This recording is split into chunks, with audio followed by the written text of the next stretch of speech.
প্রশ্নে কি বলেছে, যদি j/4 equal to k/5 equal to l/3 হয়, তবে l plus J square is to J plus K square is to K plus L স্কোয়ারের মান কত? তো এরকম প্রশ্ন সলভ করার জন্য প্রথমে আমরা কি করব, প্রথমে দেখুন উপরের জে এর নিচে যা রয়েছে তার মান ধরবো, মানে নিচেরগুলো মান ধরবো, উপরের মানগুলি নিচে ধরবো, মানে আমি বোঝাতে চাইছি আমি যে জে এর মান আমরা কত ধরবো, 4। ঠিক আছে, জে এর মান আমরা কত ধরবো, 4। এবং কে এর মান কত ধরবো, কে এর মান ধরবো কত, 5। এবং এল এর মান কত ধরবো, 3। ঠিক আছে, এগুলো আমরা মান ধরবো।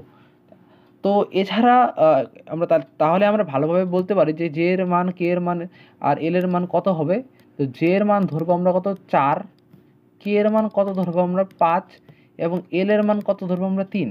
আমরা 4x 5x এবং 3x নিয়েও করতে পারতাম, বাট আমরা করছি না, কারণ আমরা ডিরেক্ট করছি, কারণ এটা পরে কেটেই যাবে এক্স, যার জন্য আমরা ডিরেক্ট করছি। তো আমরা দেখো মানগুলো লিখবো আমরা, L plus J square is to J plus K square is to K K plus L square. তো এদের মান বসে দিই, কত হবে, এল এর মান কত, 3। আর জে কত, জে হলো 4 ইস টু এর এন স্কোয়ার হবে। আর এছাড়া কত, জে এর মান কত, 4। আর হবে কে এর মান কত, কে এর মান হবে 5 স্কোয়ার।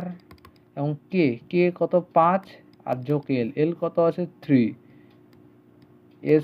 স্কোয়ার। তো 3 আর 4 কত হয়, 7। 7 স্কোয়ার কত হয়, 49। 7 7 49। আর 5 আর 4 কত হয়, 9। 9 9 81। 9 স্কোয়ার 81। আর কত হবে এদিকে, 5 আর 3 8। আর 8 স্কোয়ার 8 8 64। 64 হলো মানে 8 স্কোয়ার। তো দেখো এখানে অপশন কোনটি মিলছে, সি নাম্বারটি অপশন মিলছে। তো সি নাম্বারটি হবে এখানের কারেক্ট অ্যান্সার। ঠিক আছে, তো ভালো লাগলে লাইক করে দিও ও পারলে শেয়ার করে দিও। ঠিক আছে, আর সাবস্ক্রাইব করতে পারো। ঠিক আছে, বাই।